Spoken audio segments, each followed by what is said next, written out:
What is driving me, ആ ആക്ഷനും കട്ടിൻ്റെ ഇടയിലുള്ള ഒരു ബ്രീഫ് പീരീഡ്, അതാണ് കിക്ക്. അതിന് വേണ്ടിയാണ് ഈ പരിപാടി ചെയ്യുന്നത്. ഞാൻ ഇമാജിൻ ചെയ്ത് തെറ്റിപ്പോയ രണ്ട് വ്യക്തികൾ, ഒന്ന് ലാലേട്ടനും ഒന്ന് ഷെയ്നുമാണ്.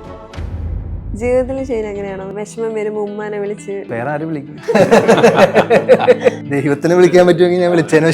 ചേട്ടൻ പോലീസുകാരനായിട്ട് ആദ്യമായിട്ടാണ് തോന്നുന്നല്ലേ? ഞാനോ? അല്ലല്ലേ? ഞാൻ തുടങ്ങിയത് തന്നെ പോലീസായിട്ടാണ്. ഷെയ്നെ കുറിച്ച് എല്ലാവരും ഈ കേട്ടറിവുകൾ വെച്ചിട്ടാണ് സംസാരിക്കുന്നത്. അപ്പം നമ്മൾ കേൾക്കടാ, ഇത് ഇങ്ങനെയല്ലല്ലോ ഇങ്ങനെ കുറിച്ച് കേട്ടത്. ഒരു പ്രോമിനന്റ് ക്യാമറമാൻ ഇവിടെ ഉണ്ടായിരുന്നു, ഇപ്പൊ തെലുങ്കിലും വർക്ക് ചെയ്യുന്നു. പുള്ളിക്കാരൻ എൻ്റെ അടുത്ത് കണ്ടപ്പോൾ പറഞ്ഞു, ഞാൻ 2 കൊല്ലമായിട്ട് ഷെയ്ൻ്റെ കോണ്ടാക്ട് അന്വേഷിച്ചിട്ട് കിട്ടിയില്ല.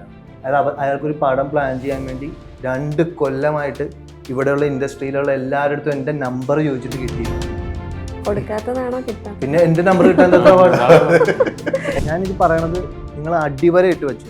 നമുക്ക് ഒരാളെ തകർക്കണമെന്നുണ്ടെങ്കിൽ നല്ലൊരു PR മാത്രം മതി. ഫസ്റ്റ് തന്നെ വളരെ ഒരു ബ്ലണ്ടായിട്ട് എന്തും അങ്ങ് വിളിച്ച് പറഞ്ഞ് അങ്ങനത്തെ ഒരു അവസ്ഥ ഉള്ളത് കൊണ്ട് ചില നല്ല പടങ്ങൾ ആദ്യ ദിനങ്ങളിലൊക്കെ ആളില്ലാതെ പോകുന്നുണ്ടാവും.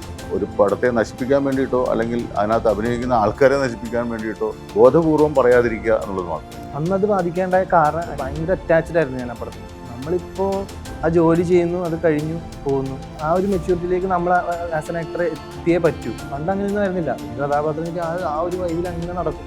സീനിൽ വന്നപ്പോഴേക്ക് ഷെയ്ൻ മൊത്തത്തിൽ ഞാൻ ചിന്തിച്ചതിൻ്റെ അപ്പുറത്ത് വേറെ ലെവലിലേക്ക്. ഒരു സിമ്പിൾ പടമാണ് നമ്മളുടെ പരിപാടി ദൃഢം എന്ന് പറഞ്ഞത്. ഒരു ഫാമിലി ആയിട്ടും ജെൻസിക്കും എല്ലാവർക്കും എൻജോയ് ചെയ്യാൻ പറ്റിയ രീതിയിലുള്ള ഒരു മൂവിയാണ്. മെയ് 8 നമ്മളെല്ലാം തിയേറ്ററിൽ വെയിറ്റ് ചെയ്തിരിക്കുന്ന സിനിമ ദൃഢത്തിന്റെ ടീമാണ് ഇന്ന് നമ്മളോടൊപ്പം ഉള്ളത്. Welcome to reporter films. ഷൈനികം, ശോഭി തിലകൻ ആൻഡ് ദിനേശ് പ്രഭാകർ. ഒരു സമയത്ത് മീഡിയയിൽ ഇങ്ങനെ നിറഞ്ഞു നിന്ന ആളായിരുന്നു ഷൈൻ. അറിയാതെയും അറിഞ്ഞുകൊണ്ടും ഒക്കെ ആയിട്ടും ഷൈൻ്റെതായ കാരണത്താൽ അല്ലാതെ പോലും മീഡിയയിൽ എപ്പോഴും ഭാഗമായിക്കൊണ്ടിരുന്ന ഒരാളായിരുന്നു. അത് എനിക്ക് തോന്നുന്നു കരിയറിലേക്ക് വരുന്ന സമയത്ത് അപ്പ് ആൻഡ് ഡൗൺസ് ഒരുപാട് കണ്ടിട്ടുള്ള ഒരാളും കൂടിയാണ്. അപ്പം ഇപ്പോൾ പക്ഷെ കുറച്ച് നാളായിട്ട് മീഡിയയിൽ നിന്ന് മാറി നിൽക്കുന്നു, അല്ലെങ്കിൽ സാഹചര്യം എങ്ങനെയാണെന്ന് അറിയില്ല. പക്ഷെ ആ ഒരു ഇതിലൊക്കെയൊന്നും വരാതെ, ആ ഒരു ഇതിലെ സർക്കിളിലേക്കോ അല്ലെങ്കിൽ ആ സോണിലേക്ക് വരാതെ മാറി നിൽക്കുന്നു. അനുഭവം കൊണ്ടാണോ അതോ മനഃപൂർവ്വമാണോ? അനുഭവം കൊണ്ടാണ്. ഒരുപാട് അനുഭവങ്ങൾ കിട്ടി. അല്ല, മനഃപൂർവ്വം അതാണ്, മനഃപൂർവ്വമാണ്. അനുഭവം കൊണ്ടാണ്. മനഃപൂർവ്വമാണ്. നമ്മൾക്ക് ചില കാര്യങ്ങൾ സിറ്റുവേഷൻ ഹാൻഡിൽ ചെയ്യാന്ന് പറയുന്ന ഒരു സംഭവമുണ്ട്. അത് അന്ന് എനിക്ക് ചില കാര്യങ്ങളിൽ പറ്റാതിരുന്നത് കൊണ്ട് ചില കാര്യങ്ങളെ കാണുന്ന കാഴ്ചപ്പാടിൽ കുറച്ച് പ്രശ്നങ്ങളുണ്ടായിരുന്നു. അതിൽ എൻ്റെ ഭാഗത്ത് മിസ്റ്റേക്ക് ഉണ്ട് എന്ന് ഞാൻ എപ്പോഴും അതിനുശേഷമുള്ള ഇൻ്റർവ്യൂവിലെല്ലാം ഞാൻ പറഞ്ഞിട്ടുണ്ട്. പക്ഷേ ഇപ്പൊ പ്രശ്നങ്ങളില്ല എന്നുള്ളതല്ല, അതിനെ ഡീൽ ചെയ്യുന്ന വിധത്തിന് മാറി എന്നുള്ളതാണ്. എന്ന് വെച്ച് അന്ന് നടന്ന കാര്യങ്ങൾ, പ്രശ്നങ്ങൾ ഒരാളുടെ ഭാഗത്തും ഇല്ല എന്നുള്ളതല്ല. പരസ്പരം അങ്ങോട്ടും ഇങ്ങോട്ടും പ്രശ്നങ്ങൾ ഉണ്ടായിരുന്നു. പക്ഷെ അതിനെ നമ്മളിപ്പോൾ ഇത്രയും കൂടെ പക്വതപൂർവ്വം ഡീൽ ചെയ്യുന്നു എന്നുള്ളതാണ്. പിന്നെ അങ്ങനെയുള്ള ആൾക്കാരെ ഞാൻ ഇപ്പം കുറേയും കൂടെ കോൺഷ്യസ് ആണ്. സെലക്ഷൻ പ്രോസസ്സിൽ നല്ല പ്രൊഡക്ഷൻ്റെ കൂടെ ഞാൻ വർക്ക് ചെയ്യണുള്ളൂ. പിന്നെ ഒരുപാട് അങ്ങനെയുള്ള ആൾക്കാർക്ക് ഞാൻ കൊടുക്കുന്നില്ല. നമ്മൾ പണ്ടെന്ന് വെച്ച് കഴിഞ്ഞാൽ നമ്മളൊരു ഐഡിയലിസ്റ്റിക് മാത്രമായിരുന്നു. അതായത് നല്ല തിരക്കഥയുണ്ടെങ്കിൽ നല്ല സിനിമയാവും എന്നുള്ള ചിന്ത, ആവശ്യമില്ലാത്ത കോൺഫിഡൻസ് ഒക്കെയാണ് നമ്മളെ ചില പുതിയ പുതിയ ആൾക്കാരെയൊക്കെ നമ്മൾ പോയി പെടുന്നത്. പക്ഷെ പിന്നീട് അവരായിട്ട് ഡീൽ ചെയ്യാൻ പറ്റാണ്ടാകുമ്പോഴത്തേക്കും നമുക്കുണ്ടാവുന്ന ഒരസലുകള്. പക്ഷെ അത് വേറെ രീതിയിൽ ചിലപ്പോൾ പ്രൊജക്ട് ചെയ്യപ്പെടുകയും ചെയ്യാം. ഇപ്പൊ നടന്നത് ചിലപ്പോൾ ഒരു 10 ആണെങ്കിൽ 100 നിങ്ങൾ കാണുവാൻ സാധ്യതയുണ്ട്. ഞാൻ പറഞ്ഞില്ല, ഇപ്പൊ മീഡിയയുടെ ഒരു കാലഘട്ടമാണല്ലോ. അപ്പൊ മീഡിയ ഇതിനെ പല രീതിയിൽ പലരും ഇന്റർപ്രറ്റ് ചെയ്യും. ഇപ്പൊ ഒരാൾക്ക് ഒരു ഭാവനയിലുണ്ടാവും, അപ്പൊ അതിനനുസരിച്ച് ഒരു കമന്റ് ഒരാൾ ആ ഭാവനയിൽ ഇടും. അപ്പൊ അതിന്റെ താഴെ വന്നിട്ട് വേറെ കുറെ. അപ്പൊ നടന്നത് എന്ത്, ഇവിടെ പ്രൊജക്ട് ചെയ്യപ്പെടുന്നത് എന്തെന്ന് പറഞ്ഞൊരു വിഷയം കൂടെ ഉണ്ട്. അതാണ് എനിക്ക് പറയാനുള്ളത്. ഇപ്പൊ ഷെയ്നെ സംബന്ധിച്ച് ഇപ്പൊ ഞാൻ ഷെയ്ൻ്റെ കൂടെ ആദ്യമായിട്ട് അഭിനയിക്കും. അപ്പോൾ ഷെയ്നെ കുറിച്ച് എല്ലാവരും ഈ കേട്ടറിവുകൾ വെച്ചിട്ടാണ് സംസാരിക്കുന്നത്. ഞങ്ങൾ ഈ സിനിമയുടെ ഭാഗമായിട്ട് ഏകദേശം 55 ദിവസം അല്ല 45-50 ദിവസം ഉണ്ടായിരുന്നു. ആ ലൊക്കേഷനിൽ നമുക്ക്, ഞാൻ ഈ പടത്തിലേക്ക് വരുന്ന സമയത്ത് നമുക്ക് പല കാര്യങ്ങളും ഷെയ്നെ കുറിച്ച് കേട്ടിട്ടുണ്ട്. അപ്പോൾ ഇതെങ്ങനെയായിരിക്കും എന്നുള്ളത് നമുക്കറിയില്ല. പക്ഷേ നമ്മളവിടെ വന്നപ്പോൾ എനിക്ക് അനുഭവപ്പെട്ടത് വളരെയധികം പ്രോംപ്റ്റായിട്ട് വളരെ കൃത്യമായിട്ട് വരുന്നു. സെറ്റിൽ യാതൊരു പ്രശ്നങ്ങളുമില്ല. ഞാൻ എൻ്റെ ഇൻഡിവിജ്വലായിട്ട് പറയണേ, എന്നോട് വളരെയധികം ബഹുമാനത്തോടെ സംസാരിക്കുന്നു, ഇടപഴകുന്നു. ഞങ്ങളോട് എല്ലാവരോടും, ഞങ്ങൾ ഈ ഫുൾ ക്രൂവിനോടും വളരെയധികം ബഹുമാനത്തോടെയും അതുപോലെ തന്നെ നമുക്കൊരു സ്പേസ് തന്നുകൊണ്ട് സംസാരിക്കുന്നു. അപ്പോൾ അത്തരം കാര്യങ്ങൾ വരുമ്പോൾ ഇപ്പം നമ്മൾ കഴിക്കടാ, ഇത് ഇങ്ങനെയല്ലല്ലോ ഇങ്ങനെ കുറിച്ച് കേട്ടത് എന്നാണ് നോക്കുക. അപ്പം ഞാൻ പറയുന്നത് ഈ ആളുകൾ ഈ കേൾവികൾ വിശ്വസിക്കാതിരിക്കുക, നമുക്ക് അനുഭവപ്പെടുമ്പോഴാണത് മനസ്സിലാക്കേണ്ടത്. അപ്പം നമുക്ക് ഇത്രയും ഇതായിട്ട് നമുക്ക് ഒരു തരത്തിലുള്ള പ്രോബ്ലം ഉണ്ടാക്കുക, നമുക്ക് ആകപ്പാടെ ലൊക്കേഷനിൽ പ്രോബ്ലം ഉണ്ടാക്കിയത് പ്രകൃതിയാണ്. റെയിൻ മഴയായിരുന്നു. സിനിമ തുടങ്ങി അന്ന് തൊട്ട് തീരുന്ന വരെ മഴയായിരുന്നു. പക്ഷെ ഞങ്ങൾക്ക് മറ്റൊരു രീതിയിൽ അതൊരു അനുഗ്രഹമായി. നമ്മുടെ വിഷ്വലൈസിങ് കാര്യങ്ങൾക്കൊക്കെ ഭയങ്കര ഒരു പ്രത്യേക ടോൺ നമുക്ക് അത് കിട്ടിയത്, അത് അറിഞ്ഞറിയാതെ അങ്ങനെ സംഭവിച്ചു. ഈ ഇപ്പൊ ശോഭി ചേട്ടൻ പറഞ്ഞ പോലെ ഈ സെറ്റിലേക്ക് ഷെയ്ൻ വരുമ്പോൾ almost the team is new. അപ്പോൾ എല്ലാവർക്കും ഉള്ളിൽ ഇങ്ങനെ ഒരു ഇതുണ്ട്, ഇങ്ങനെ ഷെയ്നുമായിട്ട് വർക്ക് ചെയ്യാൻ പോവാണ്, ഇങ്ങനെ പല ഇപ്പൊ പറഞ്ഞ പോലെയൊക്കെ കേട്ടിരിക്കുന്നത് എന്താവും കംഫർട്ടബിൾ ആവുക എന്നുള്ളത്. പക്ഷെ മോസ്റ്റ് കംഫർട്ടബിൾ ആയിരുന്നു, ഭയങ്കര ലൈക്ക് അത് ഞാൻ സ്റ്റാർട്ടിങ്ങിൽ പറഞ്ഞില്ലേ, ഞങ്ങളൊരു ഭയങ്കര എൻജോയബിൾ. നമ്മളിപ്പോൾ ഒരു പടത്തിൽ അഭിനയിക്കാൻ പോകുമ്പോഴേക്കും ആരാണ് ഹീറോ, അത് ഇന്ന ആളാ. അപ്പോൾ ഈ നമ്മളോട് പറയുന്നവരറിയാം, അവരും കേട്ടറിവ് വെച്ചിട്ടാണ് പറയുന്നത്, അവർക്കും അനുഭവം ഉണ്ടായിട്ടല്ല, അവരും കേട്ടറിവ് വെച്ചിട്ട് പറയുന്ന കാര്യങ്ങളാണ്. പക്ഷെ നമ്മളത് ഞാൻ പറഞ്ഞില്ല അങ്ങനെ ഒന്നും ഉണ്ടാവില്ല എന്നിട്ടാണ് നമ്മൾ വരുന്നത്. നമ്മൾ വന്ന് നമ്മൾ കാണുമ്പോൾ ഒരു പ്രശ്നമില്ല, ഒരു പ്രോബ്ലം. ഇതിപ്പോ ഷൈനോട് പറയുന്ന ആദ്യത്തെ ആളായിരിക്കില്ലല്ലോ. അല്ല, ഇത് അതാണ് പ്രശ്നം. അനുഭവസ്ഥര് കറക്റ്റ് ആയിട്ട് പറയുന്നുണ്ട്. പക്ഷെ ഇതാ ഞാൻ പറഞ്ഞത്, വി ക്യാൻ ഇമേജ്. ഞാനിത് പറയണത് നിങ്ങൾ അടിവരെ ഇട്ട് വെച്ചു. നമുക്ക് ഒരാളെ തകർക്കണമെന്നുണ്ടെങ്കിൽ നമുക്കൊരു ഒരു നല്ലൊരു PR മാത്രം മതി. നമുക്കൊരാളെ ഉയർത്തണമെന്നുണ്ടെങ്കിലും നല്ലൊരു PR മാത്രം മതി. നമുക്കിപ്പോൾ ഒരു 10 നമ്മുടെ മെറിറ്റെങ്കിൽ 100 കാണിക്കാൻ, ഇത് 100 കണ്ടാലാണ് ഓക്കെ ആൾക്കാർ ശ്രദ്ധിക്കുള്ളൂ. നമ്മുടെ 10 എന്തെങ്കിലും കാലത്ത് വരും എന്ന് പറയുമ്പോൾ ഞാനിപ്പോൾ ഇരിക്കുന്ന ഒരു സ്പേസ്. അതായത് വേറൊരു കാര്യം കൂടെ ഞാൻ ആഡ് ചെയ്യാം. കഴിഞ്ഞ ദിവസം ഞാൻ ഇപ്പോൾ ഹൈദരാബാദ് പോയപ്പോൾ ഒരു പ്രോമിനന്റ് ക്യാമറമാൻ ഇവിടെ ഉണ്ടായിരുന്നു, ഇപ്പോൾ തെലുങ്കിലും വർക്ക് ചെയ്യുന്നുണ്ട്. പുള്ളിക്കാരൻ എൻ്റെ അടുത്ത് കണ്ടപ്പോൾ പറഞ്ഞു, ഞാൻ 2 കൊല്ലമായിട്ട് ഷെയ്ൻ്റെ കോണ്ടാക്ട് അന്വേഷിച്ചിട്ട് കിട്ടിയില്ലാണ്. അതായത് അയാൾക്കൊരു പടം പ്ലാൻ ചെയ്യാൻ വേണ്ടി 2 കൊല്ലമായിട്ട് ഇവിടെയുള്ള ഇൻഡസ്ട്രിയിലുള്ള എല്ലാവരുടെ അടുത്തും എൻ്റെ നമ്പർ ചോദിച്ചിട്ട് കിട്ടിയില്ലാണ്. കൊടുക്കാത്തതാണോ കിട്ടാത്ത? പിന്നെ എൻ്റെ നമ്പർ കിട്ടാൻ എത്ര പാടില്ല. എൻ്റെ വർക്ക് ചെയ്ത ഏതെങ്കിലും ഒരു ടീം അല്ലെങ്കിൽ ചിലപ്പോൾ അങ്ങനെ ആയിരിക്കില്ല, നമ്പർ ചോദിക്കുമ്പോൾ അവരോട് പറയാം അയ്യോ വേണ്ട അങ്ങനെയൊക്കെ ആയിരിക്കും. ഇതാണ് അതിനകത്ത് സംഭവം. ഞാൻ പറയുന്നത്, എനിക്കിതിനകത്ത് ഞാൻ പറയുന്നത് നമ്മൾ ആരും പെർഫെക്റ്റ് ആയിട്ടുള്ളവരൊന്നും അല്ല. നമ്മൾ എല്ലാവർക്കും പ്രശ്നങ്ങളും ഇതൊക്കെ ഉണ്ട്. പക്ഷെ ചിലരുടെ പ്രശ്നങ്ങൾ മാത്രം എന്തുകൊണ്ട് പ്രൊജക്ട് ചെയ്യപ്പെടുന്നു എന്നുള്ളത് മാത്രമാണ് ഇവിടുത്തെ ചോദ്യം. ഷെയ്ൻ ഏതൊരു ഘട്ടത്തിൽ എത്തിയപ്പോഴാണ് തോന്നിയത് എനിക്കെതിരെ ഒരു ടീം, അല്ലെങ്കിൽ മലയാള സിനിമയിൽ ഒരു ടീമോ അല്ലെങ്കിൽ ഒരു ടീം എനിക്കെതിരെ പ്രവർത്തിക്കുന്നുണ്ടെന്ന് എപ്പോഴെങ്കിലും തോന്നിയിട്ടുണ്ട്? ടീം ഉണ്ടെന്നുള്ളതല്ല, ഇതെല്ലാം ഇപ്പൊ ഞാൻ പറയുന്ന കാര്യങ്ങൾ ഫാക്ട്സ് ആണ്, എന്റെ ലൈഫിൽ അനുഭവിച്ചു. ഇതൊന്നും ഞാൻ പറയണ ഒരു ടീമിൽ നമുക്ക് മനസ്സിലാക്കാലോ, ആരൊക്കെയോ എന്തൊക്കെയോ എവിടത്തെ നിന്നൊക്കെയോ ചെയ്യുന്നുണ്ട്. ഇൻഡിവിജ്വൽ ആവണമെന്നില്ല. അതിങ്ങനെ ഈ പറഞ്ഞ മാതിരി ഒരാൾ പറഞ്ഞ അടുത്ത ആൾ കേട്ടു, അടുത്ത ആൾ അങ്ങനെ അങ്ങനെ അങ്ങനെ. ഇപ്പൊ നമ്മളോട് ഇപ്പൊ നേരത്തെ പറഞ്ഞ പോലെ ഒരു മുൻധാരണയിലുള്ള ഒരു ചിന്താഗതിയായിരിക്കും. മെയിൻ മുൻധാരണയാണ് ഇയാൾ ഇങ്ങനെയാണ് എന്ന് പറഞ്ഞ ഒരു ചിന്താഗതിയായിരിക്കും. അത് ഈ ആരൊക്കെ കൂടി ഉണ്ടാക്കി വെച്ചൊരു സാധനത്തിൽ നിന്ന് അങ്ങനെ ഈ പറഞ്ഞ ഒരു PR വർക്ക് അങ്ങനെ ആയിപ്പോയി. ഇപ്പൊ ഷെയ്ൻ സിനിമയിലേക്ക് വന്ന സമയത്ത് ആരെങ്കിലും ഒരു ഷെയ്ന്റെ വളർച്ചയിൽ ഒരു പേടി അങ്ങനെയൊക്കെ ചിലപ്പോ ഞങ്ങൾ ഈ പടം ചെയ്തപ്പോ എന്നോട് കുറെ ഇൻഡസ്ട്രിയിലുള്ള ആളുകൾ ഫോൺ ചെയ്ത് ചോദിച്ചു എങ്ങനെ ഉണ്ടായിരുന്നു എന്നോട് കുറെ. അതുകൊണ്ടാണ് ഷെയ്നാണ് ഷൂട്ടിൽ നിങ്ങളൊക്കെ ഇപ്പോഴും ബാക്കിയുണ്ടോന്നൊക്കെ. ഇല്ല, അഭിനയിക്കാൻ വരുന്നതിന് മുമ്പും അഭിനയിച്ചതിന് ശേഷവും ഈ സിനിമയുടെ ഷൂട്ടിംഗ് കഴിഞ്ഞും എന്നോട് പലരും ചോദിച്ചിട്ടുണ്ട്. പക്ഷെ അവരോട് എന്തോ ഒരു മറ്റേ ട്രോപ്പ് ഞങ്ങൾ അതേസമയം നമ്മുടെ ടീം ചോദിക്കുന്നത് എന്താണെന്നറിയോ, ദൃഢം പോലത്തെ ഒരു പടം ഇനി എന്നാന്നാണ് എല്ലാവരും ഫോൺ ചെയ്യുന്നത്. ലൊക്കേഷൻ അതേപോലെ പിന്നെ ഒരു ലൊക്കേഷനിലും ആ വൈബ് കിട്ടുന്നില്ല എന്നും പറഞ്ഞിട്ടാണ് നമ്മുടെ ടീം അംഗങ്ങൾ എല്ലാവരും. ഞങ്ങളുടെ നന്ദനുണ്ണി, വിനോദ് ബോസ്, ഒരു ടീമുണ്ട് കോട്ടയം രമേശ് ചേട്ടൻ, കൃഷ്ണപ്രഭ, ഇവരെല്ലാവരും. അപ്പൊ ഇവരൊക്കെ എങ്ങനെ ഇടയ്ക്ക് ഒരു ഗ്രൂപ്പ് ഉണ്ട്, അപ്പൊ ഇടയ്ക്ക് വിളിക്കാവോ ചേട്ടാ അതുപോലത്തെ ഒരു പടം പിന്നെ ചെയ്യാൻ. നമ്മൾ ശരിക്കും ഒരു എന്താ പറയാ ഒരു ഫാമിലി ഗെറ്റ് ടുഗദർ ആയിരുന്നു. അതെ, അങ്ങനെ വേണം പറയാനായിട്ട്.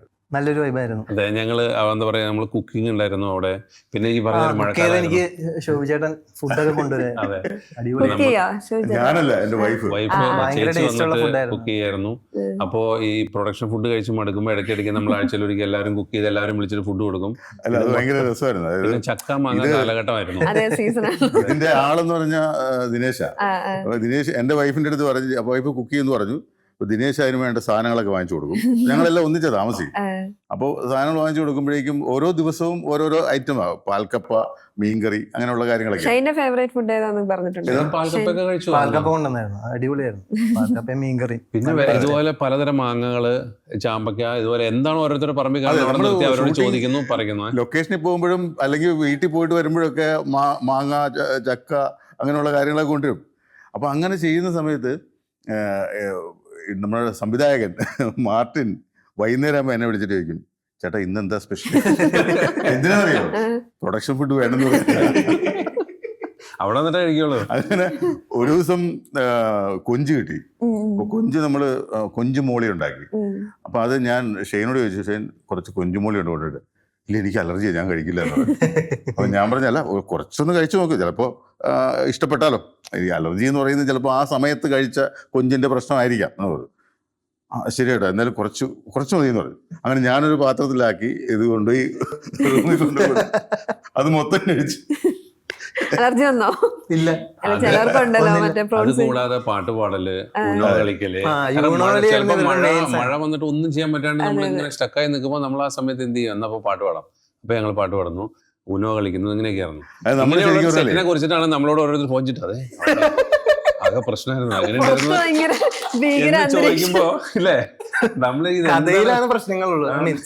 സിനിമയുടെ പുറത്തുനിന്ന് ആൾക്കാർക്ക് നോക്കുമ്പോ അവിടെ എന്തോ ഭയങ്കര പ്രശ്നമാണ്, അവിടെ ഷൂട്ടൊന്നും നടക്കണ്ടാവില്ല. നമ്മള് ശരിക്കും ഈ ലൊക്കേഷനെ പഴയ കാലം, അത് പഴയ പണ്ടത്തെ ഈ കാരവൻ സംസ്കാരം വരുന്നതിന് മുമ്പുള്ള ആ ഇതിലേക്ക് നമ്മൾ വിത്ത് കാരവൻ നമ്മൾ കൊണ്ടുപോയി.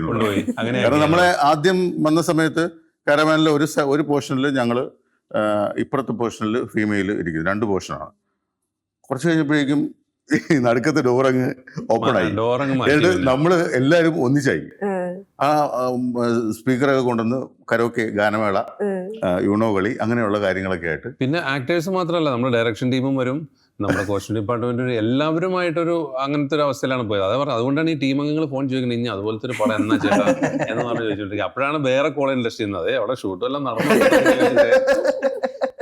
അപ്പൊ അത് നമുക്കൊന്നും ചെയ്യാൻ പറ്റില്ല. അത് ഈ ഒരു മുൻധാരണയുടെ പേരിൽ ഉണ്ടാവുന്ന കാര്യങ്ങളാണ്. അത് സ്വയം എക്സ്പീരിയൻസിലൂടെ ആളുകൾ അത് മനസ്സിലാക്കട്ടെ. പിന്നെ കാലം മാറി വരും, ടൈം, ഓരോ സംഭവങ്ങളുണ്ടല്ലോ ഇതിന് ഒരു സമയമാണത്. നമ്മൾ വർക്കിൽ കോൺസെൻട്രേറ്റ് ചെയ്യുക എന്നുള്ളതാണ്. ഈ പറഞ്ഞ ഒരു സിമ്പിൾ പടമാണ് നമ്മളുടെ പരിപാടി ദൃഢം എന്ന് പറഞ്ഞത്. ഒരു എന്താ പറയുക, ഫാമിലി ആയിട്ടും ജെൻസിക്കും എല്ലാവർക്കും എൻജോയ് ചെയ്യാൻ പറ്റിയ രീതിയിലുള്ള ഒരു മൂവിയാണ്. അങ്ങനെ ഭയങ്കര അവകാശവാദങ്ങളൊന്നും ഇല്ലാതെ നമ്മൾ പ്രേക്ഷകരെ എന്റർടൈൻ ചെയ്യുക എന്നുള്ളതാണ് പടത്തിന്റെ നമ്മളുടേത്. അത് എന്തായാലും വരും. എല്ലാവരും ഭയങ്കര എക്സൈറ്റഡ് ആണ്. ദൃഢം മൂവിന്റെ ട്രെയിലറും ടീസറൊക്കെ കണ്ടു കഴിഞ്ഞപ്പം എന്താണ് സംഭവം എന്നുള്ള ഒരു എക്സൈറ്റ്മെന്റ് എല്ലാവർക്കും ഉണ്ട്. നിങ്ങൾക്കും ഉണ്ടാവും തിയേറ്ററിലേക്ക് എത്തുമ്പോൾ അത് എങ്ങനെയാകും എന്നുള്ളത്. ഇപ്പം ഷൈനികത്തിനോട് ചോദിക്കുകയാണെങ്കിൽ, 3ാമത്തെ പോലീസ് വേഷം വീണ്ടും കാക്കിക്കുപ്പായം എടുത്ത് അണിഞ്ഞിരിക്കുകയാണ്. എന്താണ് ക്യാരക്ടർ? ആദ്യമായിട്ട് ചാർജ് എടുക്കുന്ന ഒരു SI, കുറച്ച് ശാന്തസുന്ദരമായ ഒരു സ്ഥലത്ത് ആദ്യമായി ചാർജ് എടുക്കുന്ന ഒരു SI. അയാൾ എനിക്ക് തോന്നുന്നത് ഏതൊരു ജോലിയിൽ ആദ്യമായി കയറുന്ന ഒരു യുവാവിൻ്റെ പ്രതിനിധിയായിരിക്കും.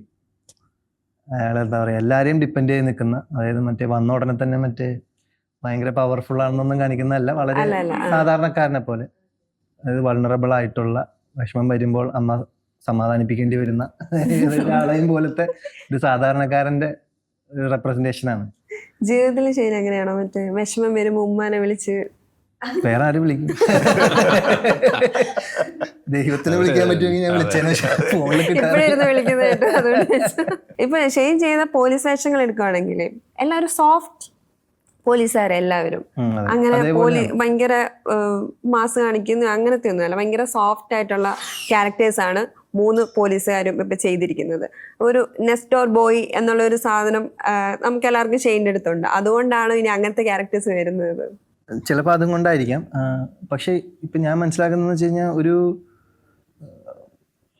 ഒരാളുടെ ചേഞ്ച് ഓവറാണ് എപ്പോഴും ഒരു സിനിമയിൽ ഭംഗി എന്നാണ് ഞാൻ മനസ്സിലാക്കുന്നത്. ഇപ്പം ആദ്യമേ വന്നിട്ട് അയാളൊരു പവർഫുൾ ആണെന്നതിനപ്പുറത്തേക്ക് അയാളുടെ സാഹചര്യങ്ങൾ, അല്ലെങ്കിൽ സിനിമയിൽ അയാൾ ഫേസ് ചെയ്യേണ്ട സാഹചര്യങ്ങളിൽ അയാളുടെ ക്യാരക്ടറിന് ഒരു ചേഞ്ച് ഓവർ വരുമ്പോഴാണ് എപ്പോഴും നമുക്ക് അത്തരം ക്യാരക്ടേഴ്സ്, ഈവൻ നമ്മളൊരു സിനിമ കാണുമ്പോഴും വേറൊരു സിനിമ, നമ്മൾ അഭിനയിക്കാത്ത സിനിമകൾ കാണുമ്പോൾ പോലും അങ്ങനെ ഒരു ചേഞ്ച് ഓവർ കൊടുക്കുന്ന കഥാപാത്രങ്ങൾക്ക് കുറച്ചും കൂടെ ഭംഗിയുണ്ട് എന്ന് തോന്നിയിട്ടുണ്ട്. അല്ലെങ്കിൽ എനിക്ക് അങ്ങനെ ഒരു പേഴ്സണലി ഇഷ്ടമുണ്ട്.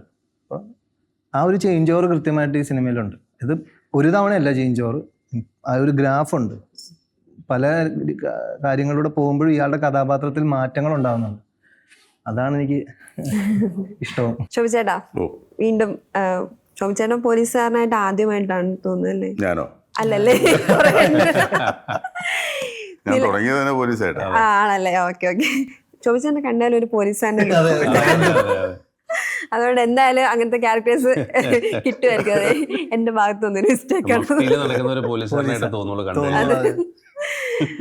അപ്പൊ ആ ലുക്ക് എന്തായാലും സിനിമയിൽ ഉപകാരപ്പെട്ടിട്ടുണ്ടാവും എന്ന് വിചാരിക്കുന്നു. നീലകൻ ചേട്ടനൊക്കെ നമ്മൾ ഒരുപാട് ഇപ്പൊ കിരീടത്തിലൊക്കെ ആ പോലീസ് സ്റ്റേഷനൊക്കെ കാണുമ്പോൾ നമുക്ക് ഭയങ്കര ഇഷ്ടമുള്ള ഒരു പോലീസുകാരനാണ്. അപ്പം എന്തെങ്കിലും റെഫറൻസ് ഒക്കെ നോക്കാറുണ്ടോ അവിടുന്ന്? ഇല്ല, അങ്ങനെ റെഫറൻസ് ഒന്നും നോക്കിയിട്ടൊന്നുമില്ല.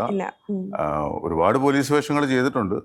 അപ്പോൾ അതിൽ ഇപ്പം ഇതിന് വിളിച്ചപ്പോഴേക്കും ഞാൻ സത്യം പറഞ്ഞാൽ പോലീസ് വേഷം ചെയ്യണ്ട എന്ന് വിചാരിച്ചിരിക്കുകയാണ്. കാരണം ടൈപ്പായി പോകുന്നത് കൊണ്ട് പോലീസ് വേഷങ്ങൾ ഇനി ചെയ്യണ്ടെന്ന് തീരുമാനിച്ചിരുന്നതാണ്. പക്ഷേ ഈ സബ്ജക്റ്റ് കേട്ടപ്പോൾ എനിക്കത് ആ തീരുമാനം മാറ്റണമെന്ന് തോന്നി. അങ്ങനെയാണ് ഞാൻ ഇപ്പോൾ ഈ ഒരു സിനിമയിലേക്ക് വന്നത്. പക്ഷേ ഈ സിനിമ എന്ന് പറയുന്നത് ഇപ്പോൾ പോലീസിൻ്റെ ഒരു ഇതാണ്, പോലീസ് സ്റ്റേഷൻ അല്ലെങ്കിൽ പോലീസുമായിട്ട് ബന്ധപ്പെട്ടൊരു സബ്ജക്റ്റ് ആണെങ്കിൽ പോലും എനിക്ക് തോന്നുന്നു കുറച്ചും കൂടി പറയേണ്ടത് ഇപ്പോൾ ഈ ഒരു സിനിമ പോലീസിൻ്റെ പശ്ചാത്തലത്തിൽ പറഞ്ഞു എന്നുള്ളതേ ഉള്ളൂ. പക്ഷെ ഇത് ഒരു തുടക്കക്കാരൻ ആരായാലും ഏത് മേഖലയിലായാലും ആ മേഖലയിലെല്ലാം ഇപ്പം നമ്മളൊരു പഠിത്തമെല്ലാം കഴിഞ്ഞൊരു ജോലി കിട്ടി ആദ്യമായിട്ട് ഒരു സ്ഥലത്ത് നിന്ന് ജോയിൻ ചെയ്യുമ്പോൾ നമ്മൾ ഏത് മേഖലയിലാണോ വർക്ക് ചെയ്യുന്നത് ആ മേഖലയിൽ ഒരുപാട് പ്രതിസന്ധികൾ വരാം, ഒരുപാട് പ്രശ്നങ്ങളുണ്ടാവും. അപ്പോൾ അതിനെയൊക്കെ നമ്മൾ എങ്ങനെ തരണം ചെയ്യുന്നു, നമ്മളതിനെ എങ്ങനെ കൈകാര്യം ചെയ്യുന്നു എന്നുള്ളതാണ് അത്. അപ്പോൾ ഇതിപ്പോൾ ഷെയ്ൻ ചെയ്യുന്ന ക്യാരക്ടർ വിജയ് എന്ന് പറയുന്ന ആദ്യമായിട്ട് അദ്ദേഹത്തിൻ്റെ കരിയറിൽ ആദ്യമായിട്ട് ഒരു essay ആയിട്ട് പോസ്റ്റ് ചെയ്തു. അതും വലിയ പ്രശ്നങ്ങളൊന്നുമില്ലാത്ത വളരെ സുന്ദരമായ ഒരു സ്ഥലത്തെ ഒരു സാധാരണ ഒരു പോലീസ് സ്റ്റേഷൻ. ആ പോലീസ് സ്റ്റേഷനിലാണ് അദ്ദേഹം ചാർജ് എടുക്കുന്നത്. അദ്ദേഹം ചാർജ് എടുക്കുന്നവരെ അവിടെ വലിയ പ്രശ്നങ്ങളൊന്നും ഇല്ലായിരുന്നു. അപ്പോൾ essay വരുന്നതിന് മുമ്പ് essay വരുന്നതിന് മുമ്പ് അവിടുത്തെ ASI ആണ് ഞാൻ. അപ്പോൾ അവിടുത്തെ കാര്യങ്ങളൊക്കെ നോക്കിയിരുന്നത് ഞാനാണ്. അപ്പോൾ അങ്ങനെ essay വരുന്നു. അതിനുശേഷം ഒരു പോലീസ് സ്റ്റേഷൻ ആകുമ്പോൾ ഒരുപാട് പ്രശ്നങ്ങളുണ്ടാവും. അപ്പോൾ അങ്ങനെ പല പല പ്രശ്നങ്ങൾ വന്ന് അതിനെയൊക്കെ ഈ വിജയ് എന്ന പോലീസുകാരൻ അല്ലെ SI കൈകാര്യം ചെയ്യുന്നതാണ് ഈ ദൃഢം എന്ന സിനിമ. പിന്നെ ചേട്ടൻ ഒരു കാസ്റ്റിംഗ് ഡയറക്ടറും കൂടെയാണ്. ആരാണ് ഈ സിനിമയിലേക്ക് കാസ്റ്റ് ചെയ്തത്? അല്ല, ഞാൻ കാസ്റ്റിംഗ് ഡയറക്ഷൻ ചെയ്തിരുന്നു. പക്ഷെ ഇപ്പൊ കുറെ വർഷങ്ങളായിട്ടില്ല ഞാനത്. ഈ സിനിമയിലേക്ക് വിളിക്കുന്നത് മാർട്ടിൻ തന്നെയാണ് വിളിക്കുന്നത്. അപ്പോൾ ഓഫ് കോഴ്സ് ജിത്തു സാറുമായിട്ട് ഡിസ്കസ് ചെയ്തിട്ടുണ്ടാവും. അപ്പം ഞാൻ ജിത്തുസാറിൻ്റെ പടങ്ങളിലൊക്കെ അഭിനയിച്ചിട്ടുള്ളത് കൊണ്ടായിരിക്കും അവരൊരു പക്ഷേ ഡിസ്കസ് ചെയ്തപ്പോൾ. അപ്പോൾ പൊതുവേ നമ്മൾ ഈ പോലീസ് വേഷത്തിലേക്ക് വിളിക്കുമ്പോൾ ശോഭിച്ചേട്ടൻ പറഞ്ഞ മാതിരി പോലീസ് വേഷം 2-3 പടത്തിൽ അടുപ്പിച്ച് ചെയ്താൽ പിന്നെ പോലീസ് മാത്രമാണ് വിളിക്കുക. പിന്നെ പോലീസ് ആകുമ്പോൾ വേറെ ബുദ്ധിമുട്ടെന്ന് വെച്ചിട്ടുണ്ടെങ്കിൽ നമ്മൾ എപ്പോഴും ആ പോലീസ് ഗെറ്റപ്പ് അപ്പിയറൻസ് കീപ്പ് ചെയ്യണം, അങ്ങനെയൊക്കെ ഉണ്ട്. പക്ഷെ ഇത് നമുക്ക് വളരെ നമ്മളൊരു സിനിമയിലേക്ക് ഏറ്റവും കൂടുതൽ അട്രാക്ട് ചെയ്യുന്നത് ആ സിനിമയുടെ സ്ക്രിപ്റ്റ് ആണെന്ന് പറഞ്ഞ പോലെ തന്നെ ആ ടീമും നമ്മളെപ്പോഴും നോക്കും, നമുക്ക് കംഫർട്ടബിൾ ആയിട്ട് വർക്ക് ചെയ്യാൻ പറ്റിയൊരു ടീമാണോ. ഈ ഒരു ടീം എന്ന് പറഞ്ഞിട്ടുണ്ടെങ്കിൽ ഭയങ്കര ഒരു ഫാമിലി പോലെ പെരുമാറാൻ പറ്റുന്ന ഒരു സ്ഥലമാണ്. അപ്പം നമുക്ക് ഒട്ടും ഒരു എന്താ പറയുക ഒരു താരങ്ങളൊന്നും അങ്ങനെയൊന്നും ഇല്ലാതെ തന്നെ എല്ലാ കാര്യങ്ങളും തുറന്ന് സംസാരിക്കുന്ന, പിന്നെ കോ ആക്ടേഴ്സ് ആണെങ്കിലും എല്ലാവരും പരസ്പരം പരിചയമുള്ള ആളുകൾ. പിന്നെ ഞാനൊരു സന്തോഷം വിചാരിച്ചു വെച്ചിട്ടുണ്ടെങ്കിൽ ഞാൻ ഷെയ്ൻ്റെ ഒപ്പം അഭിനയിച്ചിട്ടില്ല ഇതുവരെ. അപ്പം ഞാൻ ഇടയ്ക്കൊക്കെ കാണുമ്പോൾ ഇങ്ങനെ പറയാറുണ്ട് എന്തെങ്കിലും ഒരു പടത്തിൽ അങ്ങനെ അഭിനയിക്കണമല്ലോ. പക്ഷെ അങ്ങനെ ഒരു ഫോഴ്സ്ഫുള്ളി ഒരു ശ്രമം അതിന് വേണ്ടി നടത്തിയിട്ടില്ല. ഞാൻ ഒരിക്കൽ പറഞ്ഞിരുന്നത് എൻ്റെ സിനിമ തുടങ്ങിയ കാലത്ത് ഞാൻ അഭിനയിച്ചത് ഷെയ്ൻ്റെ ഫാദറിൻ്റെ ഒപ്പം അഭിനയിച്ചിട്ടുണ്ട്, രസികൻ എന്ന് പറഞ്ഞ മൂവിയിൽ. അപ്പൊ ഞങ്ങൾ ഒരുമിച്ച് കോമ്പിനേഷൻ സീൻസ് ഉണ്ടായിരുന്നു. അപ്പൊ ഞാൻ ഇങ്ങനെ പറഞ്ഞു ഇങ്ങനെ പബ്ജിയുടെ ഒപ്പം അഭിനയിച്ചിട്ടുണ്ട്. അപ്പൊ എനിക്ക് ഇങ്ങനെ ആ ടീമിലാണ്. അപ്പോൾ എനിക്കൊന്ന് അഭിനയിക്കണം എന്നിങ്ങനെ ഇടയ്ക്ക് കാണുമ്പോൾ പറയാറുണ്ട്. പക്ഷെ അപ്പൊ ഇതിങ്ങനെ യാദൃശ്ചിക വന്നതാണ്, ഒട്ടും പ്ലാൻഡ് അല്ല. മാർട്ടിനാണ് വിളിച്ചിട്ട് ഇതിന്റെ ഒരു വൺലൈനൊക്കെ പറയുന്നത്. അപ്പോൾ ശോഭിച്ചേട്ടൻ പറഞ്ഞ പോലെ ഈ കഥയുടെ ഒരു വൺലൈൻ കേട്ടപ്പോൾ എനിക്ക് തോന്നുന്നത് ഇൻട്രസ്റ്റിംഗ് ആയിരിക്കും, പോലീസ് വേഷമായാലും ഇത് ചെയ്യാം. പിന്നെ നമ്മളൊരു ടീമാണ്, അപ്പോൾ ജിത്തു സാറിന്റെ ഒരു ടീമാണ് എല്ലാവരും, പിന്നെ കോ ആക്ടേഴ്സ് ആയാലും എല്ലാവരും. അപ്പൊ ചെറിയൊരു ഫാമിലി പോലെ ആയിരുന്നു ഞങ്ങൾ അവിടെ ഷൂട്ടിങ്ങിനൊക്കെ. എല്ലാം ഭയങ്കര എൻജോയബിൾ ആയിട്ട് ഭയങ്കര രസമായിരുന്നു. പോലീസ് സ്റ്റേഷനിലായിട്ട് എല്ലാവരും അങ്ങോട്ടും നല്ല എല്ലാവരും പരസ്പരം ഭയങ്കര കണക്ട് ആയി പെട്ടെന്ന്. അപ്പോൾ ഒരു പോലീസ് സ്റ്റേഷനിൽ അപ്പോൾ ഈ പറഞ്ഞ പോലെ ഈ പോലീസുകാരന് ലൈഫിൽ ഒരു ക്രൈസിസ് ഉണ്ടാകുമ്പോൾ ഞങ്ങളൊക്കെ കൂടി നല്ല സപ്പോർട്ട് നൽകുന്നു. കാരണം ഒരു ടീമാണ് പോലീസ് സ്റ്റേഷനിൽ എല്ലാവരും. അപ്പോൾ ഈ പറഞ്ഞ മാതിരി SI പോലും വേണ്ടാത്തൊരു സ്ഥലമാണ്. കാരണം ഇപ്പോൾ ഒരു അഡീഷണൽ SI ഉണ്ടായാലും വലിയ പ്രശ്നങ്ങളൊന്നും ഇല്ലാത്തൊരു സ്ഥലമാണ്. അവിടത്തേക്കാണ് SI വരുമ്പോൾ ചെറിയ ചെറിയ പ്രശ്നങ്ങൾ നാട്ടിൻപുറത്ത്. അപ്പോൾ അതിൽ പിന്നെ ഇടപെട്ട് തുടങ്ങുമ്പോൾ പിന്നെ ഇങ്ങനെ ഓരോരോ ഇഷ്യൂസ് വരുന്നു. അപ്പോൾ ഞങ്ങൾ സപ്പോർട്ട് ചെയ്യുന്നു. അപ്പോൾ ആ ഒരു ക്രൈസിസിനെ എങ്ങനെ മറികടക്കുന്നുള്ളതാണ്. അപ്പോൾ ഞങ്ങൾ ഷൂട്ടിങ്ങും അതുപോലെ രസകരമായിട്ട് തന്നെ മുണ്ടക്കയം, ഈരാറ്റുപേട്ട ആ ഭാഗത്തൊക്കെ ആയിരുന്നു കുഴിനിലം. കൂടുതലായിട്ട്. സിനിമയിൽ അതെ, അങ്ങനെയാണ് അതെ. കാണിക്കുന്നത്. കുഴിനിലം പക്ഷെ ശരിക്കും വയനാടുള്ള സ്ഥലമല്ല. അതെ, ആ, കുഴിനിലം അതാ വയനാടുള്ള ഞാൻ ചോദിക്കാൻ സ്ഥലമാണ്. വന്നത്. നമ്മൾ ഷൂട്ട് നമുക്ക് അവിടെ ചെയ്തത് ഇവിടെ. ശരിക്കും ഒരു അങ്ങനത്തെ ഒരു ഹൈറേഞ്ച് മേഖല പോലത്തെ ഒരു സ്ഥലം. അപ്പോൾ അങ്ങനെ വളരെ എന്താ പറയുക എൻജോയ് ചെയ്തിട്ട് അഭിനയിച്ച ഒരു സിനിമയാണ്. വയനാടിന്റെ പശ്ചാത്തലത്തിലാണോ സിനിമ? ഒരു സാങ്കല്പിക പേരാണ് ഈ കുഴിനിലം എന്നുള്ളത്. അങ്ങനെ ഒരു എക്സാക്ട് സ്ഥലം അങ്ങനെ പിടിച്ചിട്ട് സ്ഥലം ഉണ്ടെന്ന് എക്സാക്ട് സ്ഥലമുണ്ട്. വയനാട് മാനന്തവാടിക്കടുത്ത് അങ്ങനെ ഒരു സ്ഥലമുണ്ട്. അടുത്തുള്ള അതേപോലത്തെ ഒരു അറ്റ്മോസ്ഫിയർ ആണ് നമ്മൾ കാണിക്കുന്നത്. ഹൈ റേഞ്ചില് ഒറ്റപ്പെട്ട് കിടക്കുന്ന ഒരു സ്ഥലം അങ്ങനെയാണ് കാണിക്കുന്നത്. ആ. അപ്പോൾ ഇതായിരുന്നു ഈ പറഞ്ഞ പോലെ ഇതാണ് പടത്തിന്റെ ഒരു ഇതിവൃത്തം. ഞങ്ങളൊരു ചെറിയ ടീമാണ്. ഈ പറഞ്ഞ ഒരു ഭയങ്കര വൻ താരങ്ങളും വൻ തിരിമറികളും ഒന്നും ഇല്ലാത്ത എൻജോയബിൾ ആയിട്ട് കാണാൻ പറ്റുന്ന ഒരു മൂവിയാണ്. ദൃശ്യം ഇറങ്ങാൻ പോവാണ്. പക്ഷെ ഈ മാസം ഒരുപാട് സിനിമകൾ. ഈ മാസം ദൃശ്യം മാത്രമല്ല, മെയ് ഇന്ന് മാസം എന്ന് ഒന്നാം പറയുന്നത് 1-ാം തീയതി മുതൽ സിനിമകളാണ്. അതെ, സിനിമ പ്രേക്ഷകരെ സംബന്ധിച്ച് സിനിമാക്കാരെ സംബന്ധിച്ച് ആഘോഷ മാസമാണ്. ഇഷ്ടംപോലെ സിനിമ ഇറങ്ങുന്നുണ്ട്. ഒട്ടും ഒഴിവാക്കാൻ പറ്റാത്ത 5-6 സിനിമകളോ ഉള്ള ഒരു മാസമാണിത്. ടിക്കറ്റ് എടുക്കാൻ ലോൺ എടുക്കണമെന്നൊക്കെ ചോദിച്ചിട്ടാണ് ഇപ്പൊ മൊത്തം ട്രോളാണ്. അതെ, അന്യഭാഷ ചിത്രങ്ങളും ഒഴിവാക്കിയിട്ടായി പറയുന്നത്. മലയാളത്തിൽ തന്നെ അത്രയും വലിയ പടങ്ങളുണ്ട്. പിന്നെ അന്യഭാഷ പടങ്ങൾ വേറെ. കഴിഞ്ഞ ദിവസം ജിത്തു സാർ അപ്ഡേറ്റ് നിങ്ങളുടെ ദൃഢത്തിന്റെ ഒരു ടീസർ അല്ല ഒരു പ്രമോ വീഡിയോ പോലെ ഇറങ്ങിയിട്ടുണ്ടായിരുന്നു. കണ്ടിരുന്നോ? മാർട്ടിനൊക്കെ ഞാൻ ഒരിക്കലും അത് പ്രതീക്ഷിച്ചില്ല അല്ലേ. ഭയങ്കര സർപ്രൈസ് അത് സത്യം പറഞ്ഞാൽ ഞങ്ങൾ അറിഞ്ഞു പോലും ഇല്ല അങ്ങനത്തെ സംഭവം. മാർട്ടിൻ അഭിനയിച്ചിട്ടുണ്ട്, നിങ്ങളുടെ ഡയറക്ടറും ഉണ്ട് എഡിറ്ററും ഉണ്ട്. അപ്പൊ ഞാനിത് ആദ്യം കാണുമ്പോൾ ഞാൻ വിചാരിക്കുന്നത് ദൃശ്യത്തിന്റെ എന്തെങ്കിലും അനൗൺസ്മെന്റ് ആണ്.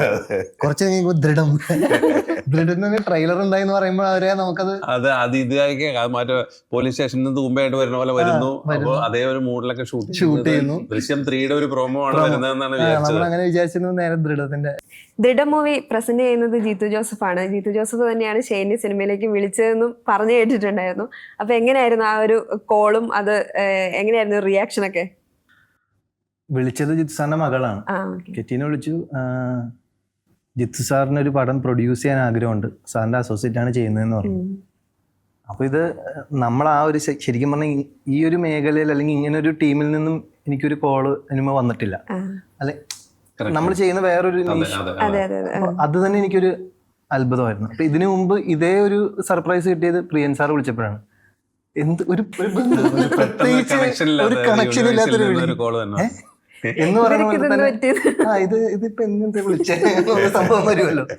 അതേപോലൊരു സർപ്രൈസ് ആയ ഒരു സംഭവമാണ്. നമുക്ക് മലയാളികൾക്ക് ശരിക്കും പറഞ്ഞാൽ എവിടെ പോയാലും, അതായത് ഇന്ത്യയിൽ തന്നെ എന്നല്ല പുറത്ത് നമ്മൾ പോയാൽ പോലും ദൃശ്യം എന്ന പേര് നമുക്ക് ഇന്നിപ്പോ മലയാള സിനിമയെ ഗ്ലോബലി റെപ്രസെന്റ് ചെയ്യുന്ന ഒരു സംഭവമാണ്. ഇപ്പൊ ലാസ്റ്റ് ഇപ്പൊ ഈ തെലുഗു സിനിമയുടെ പരിപാടിക്ക് പോകുമ്പോഴും ഏത് സിനിമ ഇറങ്ങുന്നത് ദൃഢം ജിത്തു ജോസഫ് സാറാണെന്ന് പറയുമ്പോൾ തന്നെ നമുക്ക് കിട്ടുന്ന ഒരു റെസ്പെക്റ്റ് വേറെയാണ്.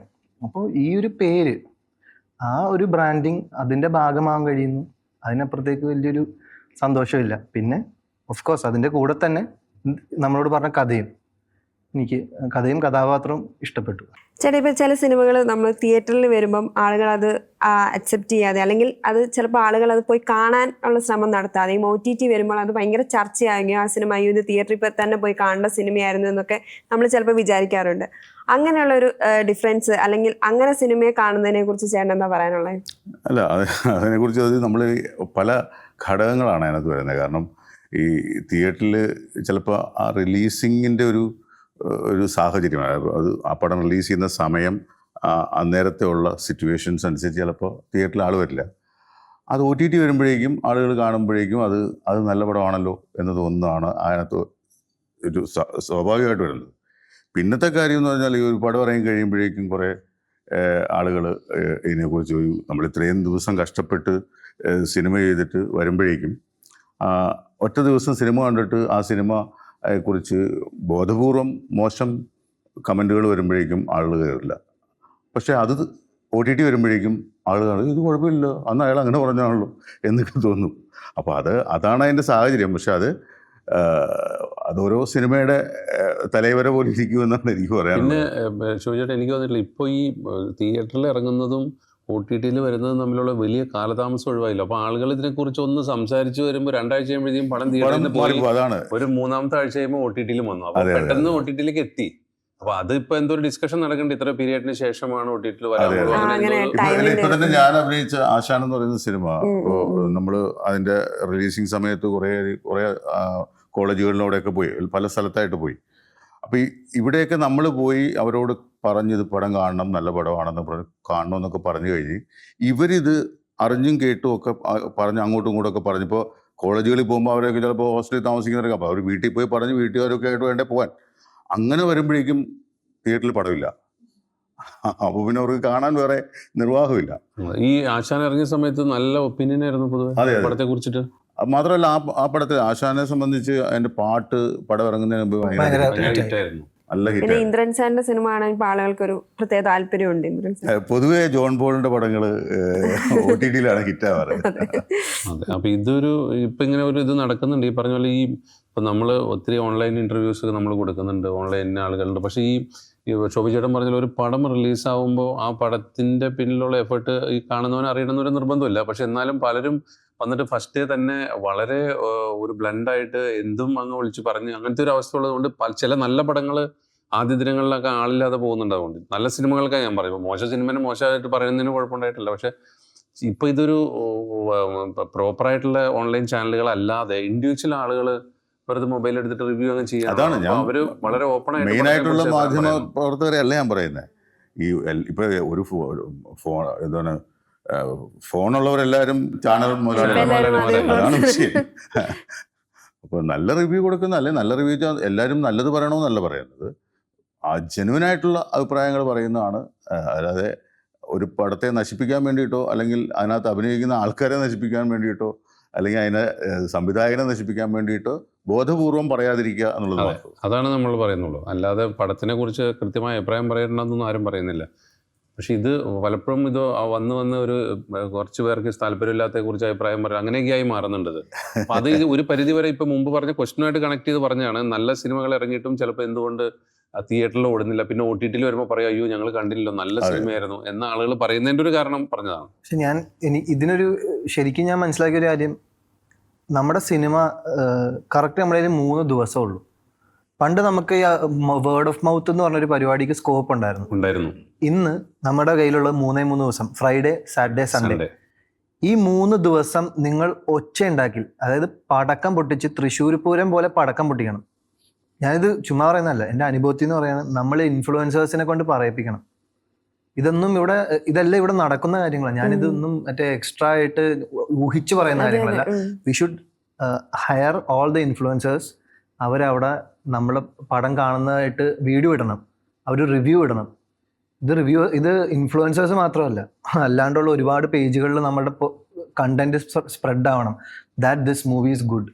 നമ്മളിത് ഇമേജ് ചെയ്യണം, ബ്രാൻഡ് ചെയ്യണം. അല്ലാത്തടത്തോളം കാലം ഓഡിയൻസ് ഇങ്ങനെ പടം ഇറങ്ങിയത് പോലും അറിയുന്നില്ല. ഇത് നമ്മുടെ പ്രൊഡക്ഷനും കൂടെ ബോധപൂർവം ഇന്നൊരു സിനിമ നമ്മൾ പോസ്റ്റർ ഒട്ടിക്കുന്ന പോലെ തന്നെ ഇമ്പോർട്ടൻ്റ് ആണ് ഇന്ന് ഈ പടം ബ്രാൻഡ് ചെയ്യാന്നുള്ളത്. അത് നിങ്ങൾ ഈ പടം കണ്ടില്ലെങ്കിൽ you are not part of this trend എന്ന് ജനത്തിന് തോന്നിയാൽ മാത്രമേ, പ്രത്യേകിച്ച് ജെൻസി, അത് നമ്മൾ ആ പടത്തിന്റെ ടൈറ്റിൽ വരുന്നത് നമ്മൾ സ്റ്റാറ്റസ് ഇട്ടില്ലെങ്കിൽ I am not part of this trend. ആ ട്രെൻഡ് സെറ്റ് ചെയ്യാന്നിടത്താണ് അതൊരു വലിയൊരു PR, നല്ലൊരു തല ഉപയോഗിക്കുന്ന കുറച്ച് ആൾക്കാർ ചെയ്യുന്ന പരിപാടിയാണ്. അത് നമ്മൾ ഒരു പടവും ശരിക്കും പറഞ്ഞു കഴിഞ്ഞാൽ ഭയങ്കരമായിട്ട് അടിപൊളി പടങ്ങളും അല്ല, എന്നാൽ ഭയങ്കരമായിട്ട് മോശം പടങ്ങളും അല്ല. നമുക്കൊരു ഗുഡ് സിനിമേനെ എക്സ്ട്രാordinary ആക്കാൻ PR-ന് ഹെൽപ്പ് ചെയ്യും. പക്ഷെ ഒരു ബാഡ് സിനിമേനെ ഗുഡ് ആക്കാൻ പോലും ഒന്നിനും പറ്റില്ല. അത് നേരത്തെ പറഞ്ഞ പോലെ ബാഡ് സിനിമയ്ക്ക് ഒന്നും നടപടിയാവില്ല. പക്ഷെ ഒരു ആവറേജ്, ഒരു ഗുഡ് നല്ല പടത്തിന് നമുക്കൊരു എക്സ്ട്രാ വാവ് എന്ന് പറഞ്ഞൊരു സാധനം ഇമേജ് നമുക്ക് സെറ്റ് ചെയ്യാൻ പറ്റും ഇന്ന് വിത്ത് ഓൾ ദിസ് ഹെൽപ്പ്. അതായത് PR ഇതല്ല.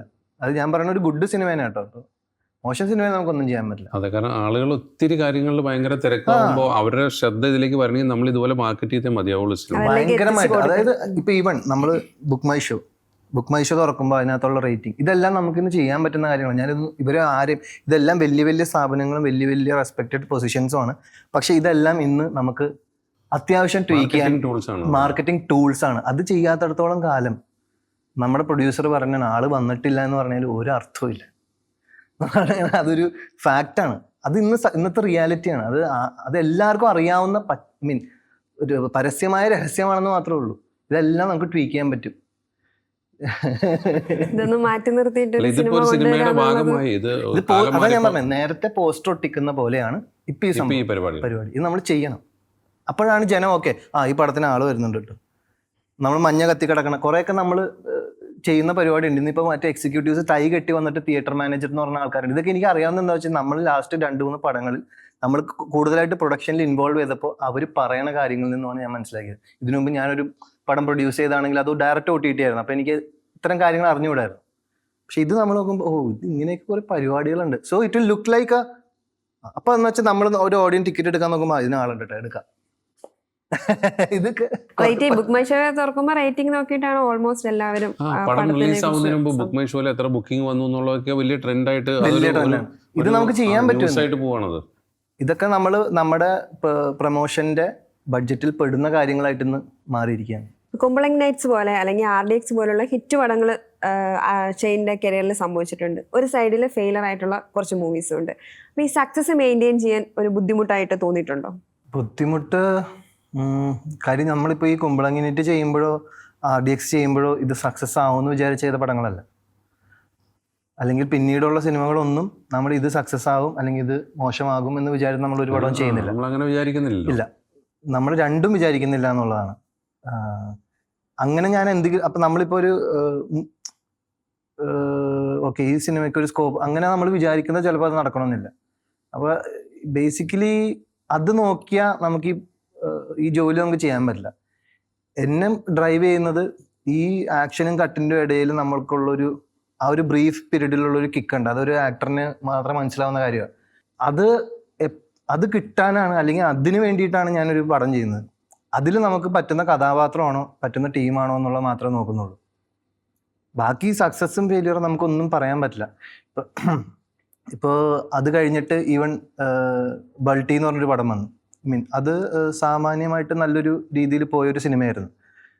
പക്ഷെ അതിന് ഈ പറഞ്ഞ പോലെ നമുക്കൊരു ഓവർ പ്രതീക്ഷകൾ, അതായത് അതിൻ്റെ ടീമും കാര്യങ്ങളും വെച്ചിട്ട് നമുക്കൊരു വലിയൊരു എക്സ്പെക്റ്റേഷൻ ഉണ്ട്. അതെന്ത് വേറൊരു ലീഗിലേക്ക് പോകുന്നു. പക്ഷെ അതിനൊരു അത്യാവശ്യം കുഴപ്പമില്ലാത്തൊരു പരിപാടി എന്ന് പറഞ്ഞിട്ട് നിന്നോളൂ. ഇതൊന്നും നമുക്ക് പ്രെഡിക്റ്റ് ചെയ്യാൻ പറ്റുന്നതല്ല എന്നുള്ളതാണ് ഒരു പടത്തിനെ കുറിച്ച്. ഈ വലിയ പെരുന്നാൾ മൂവിനെ കുറിച്ച് പറഞ്ഞിട്ടുണ്ട്. അതിന്റെ ഒരു പരാജയം എവിടെയൊക്കെയോ ബാധിച്ചിരുന്നു എന്നൊരു ഇന്റർവ്യൂവിൽ പറയുന്ന കേട്ടു. അങ്ങനെ ഇപ്പോഴും ആ മൂവി അല്ലെങ്കിൽ ഫെയിൽ ആകുമ്പം എവിടെയെങ്കിലും അത് ബാധിക്കുന്നുണ്ടോ? അന്നത് ബാധിക്കാണ്ടായ കാരണം I was very much attached to the movie. ഭയങ്കര അറ്റാച്ച്ഡ് ആയിരുന്നു ഞാൻ ആ പടത്തിനോട്. അപ്പോൾ അതുകൊണ്ട് എനിക്ക് ഭയങ്കരമായിട്ട് ബാധിച്ചു എന്നുള്ളതാണ്. നമ്മളിപ്പോൾ ആ ജോലി ചെയ്യുന്നു, അത് കഴിഞ്ഞു പോകുന്നു.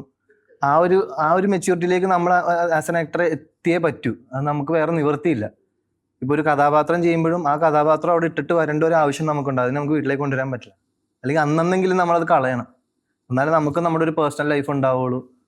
പണ്ട് അങ്ങനെയൊന്നും ആയിരുന്നില്ല. ഒരു കഥാപാത്രം കിട്ടി ആ ഒരു വൈബിൽ അങ്ങനെ നടക്കും. പക്ഷെ അതൊക്കെ പിന്നീട് നമ്മുടെ ഒരു ജീവിതത്തിന്റെ മാറ്റങ്ങൾ കൊണ്ട് ഭയങ്കരമായിട്ട് ആഘോഷിക്കാനും അല്ലെങ്കിൽ ഫെയിലിയർ ഭയങ്കരമായിട്ട് തല കയറ്റാനും പോയാൽ ഈ പ്രശ്നങ്ങൾ ഉണ്ടാവും. ഇത് ഭയങ്കര ഡീൽ ചെയ്യാൻ ഭയങ്കര പാടാണ്. അത് ഈ ജോലിയിൽ ശരിക്കും പറഞ്ഞു കഴിഞ്ഞാൽ നമ്മുടെ എന്തിനീ ജോലി ചെയ്യുന്നു എന്നുള്ളതാണ് കാര്യം. നോ മാറ്റർ വാട്ട്, ഇപ്പം നമ്മൾ നേരത്തെ ഡിസ്കസ് ചെയ്ത പോലെ ഒരു ലോഡ് കാര്യങ്ങൾ അതിൻ്റെ പുറകിലുണ്ട്. പക്ഷെ ഞാൻ അതൊന്നും നോക്കുന്നില്ല. ഞാൻ ഇന്നവരെ ഒരു PR-നെ ഏൽപ്പിച്ചിട്ടില്ല, അല്ലെങ്കിൽ എന്നെ കുറിച്ച് നല്ല എഴുതാൻ ഞാൻ ആർക്കും അങ്ങനെ ഒരു പൈസ കൊടുത്തിട്ടില്ല, അല്ലെങ്കിൽ എൻ്റെ ആ ഒരു ഇമേജ് ബിൽഡ് ചെയ്യാൻ ഞാൻ ഒന്നും ചെയ്തിട്ടില്ല. ഞാനായിട്ട് നിന്നിട്ടുള്ളൂ എന്നും. അത് അന്ന് എനിക്ക് ദേഷ്യം പ്രശ്നങ്ങൾ ഞാൻ ആ ദേഷ്യം പുറത്ത് കാണിച്ചിട്ടുണ്ടെന്ന് പറഞ്ഞാൽ ഇന്നിപ്പം ഞാൻ വളരെ ശാന്തമായിട്ട് കാര്യങ്ങൾ ചെയ്യുന്നു. എൻ്റെ കാര്യം അത് ഇവർക്ക് ആർക്കും പ്രശ്നങ്ങളില്ല എന്ന് ഇവർ നേരത്തെ പറയാൻ കാരണം ആ സെറ്റിലും അങ്ങനെ പ്രശ്നങ്ങളില്ല. എന്നാലും ഞാൻ എന്തെങ്കിലും ചോദ്യം ചെയ്യേണ്ട റിയാക്ട് ചെയ്യേണ്ട പ്രശ്നങ്ങളുള്ളൂ. നിങ്ങൾ അതായത് വെറുതെ ആരെങ്കിലും പോയിട്ട് ഒരു പ്രശ്നം ഉണ്ടാവില്ലല്ലോ, തനിയെ ഉണ്ടാവും. ഞാൻ എൻ്റെ ചോദ്യം അതെനിക്ക് തോന്നുന്നത് സാമാന്യം ബോധമുള്ളവർക്കും ചോറിനാണോ മലയാളിക്ക് മനസ്സിലാവണം.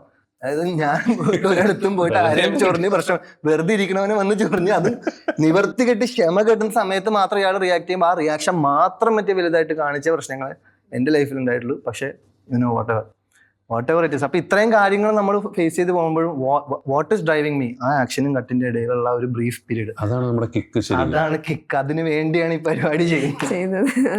അല്ല, എനിക്ക് തോന്നുന്നില്ല. ഞാൻ ഷൈനെ കുറിച്ച് നമ്മൾ ഒന്നിച്ച് അഭിനയിക്കുമ്പോൾ ഉള്ള കാര്യമാണ് ഞാൻ പറയുന്നത്. എനിക്ക് നമുക്ക് ഫീൽ ചെയ്തിട്ടുള്ള കാര്യങ്ങളാണ്.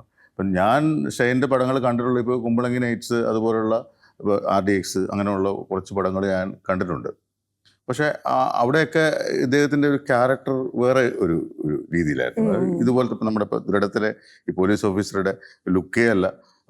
അപ്പോൾ അവിടെ നിന്ന് അത് കണ്ടിട്ട് ഈ ദൃഢം എന്ന് പറയുന്ന പോലീസ് ഓഫീസറുടെ വേഷം ഇദ്ദേഹം ചെയ്യുമ്പോൾ എങ്ങനെയായിരിക്കും എന്ന് ഞാൻ എൻ്റെ മനസ്സിൽ ഒരു ആലോചിച്ചു. അപ്പോൾ മുടിയൊക്കെ അങ്ങനെ കേൾക്കുമ്പോൾ അത് എങ്ങനെയായിരിക്കും, ഇപ്പോൾ അത് കട്ട് ചെയ്തൊക്കെ വരുമ്പോഴേക്കും ശരിയാവുമോ?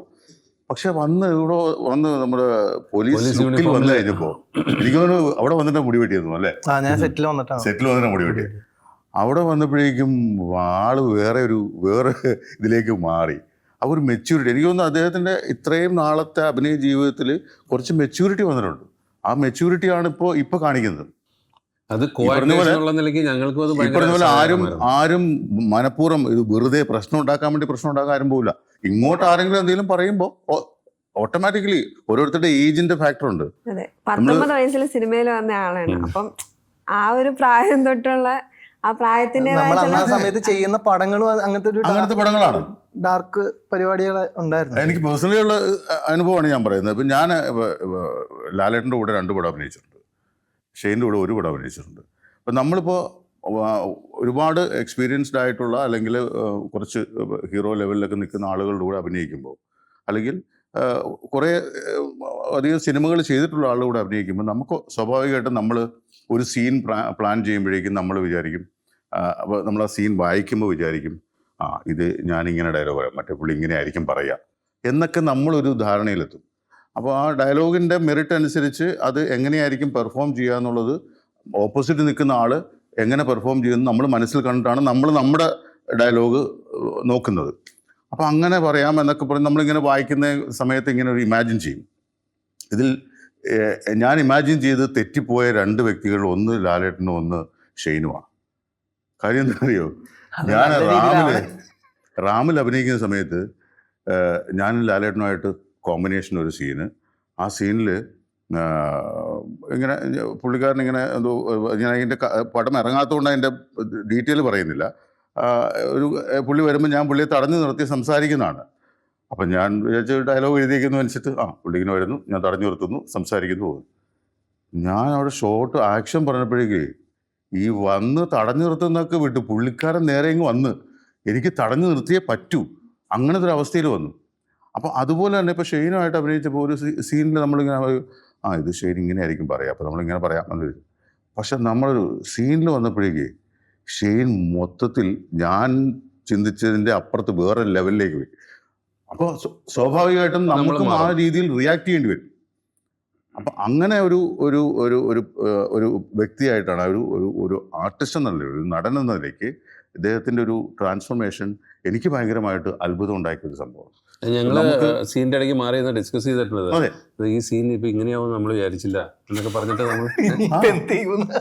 അല്ല ഞാനത് ഷെയ്നെ ഇരുത്തിക്കൊണ്ട് പറയല്ല, എനിക്ക് ഫീൽ ചെയ്ത കാര്യം ഞാൻ പറയാണ്. അപ്പൊ അതുപോലെയാണ് മറ്റുള്ളവരും പറയേണ്ടത്. നമുക്ക് ഫീൽ ചെയ്യുന്ന കാര്യങ്ങളാണ് നമ്മൾ പറയേണ്ടത്, അല്ലാതെ കേട്ടുകേൾവി വെച്ച് ഒരാളെ വിലയിരുത്താൻ പാടില്ല എന്നാണ് ഞാൻ പറഞ്ഞതിന്റെ അർത്ഥം. എന്തായാലും നമ്മുടെ മെയ് മാസം ഒരുപാട് സിനിമകൾക്ക് വേണ്ടി പ്രേക്ഷകർ വെയിറ്റ് ചെയ്തിരിക്കുകയാണ്. എല്ലാ സിനിമകളും നന്നാവട്ടെ, ഒപ്പം ദൃഢവും അടിപൊളിയായിട്ട് വരട്ടെ. All the best. Thank you.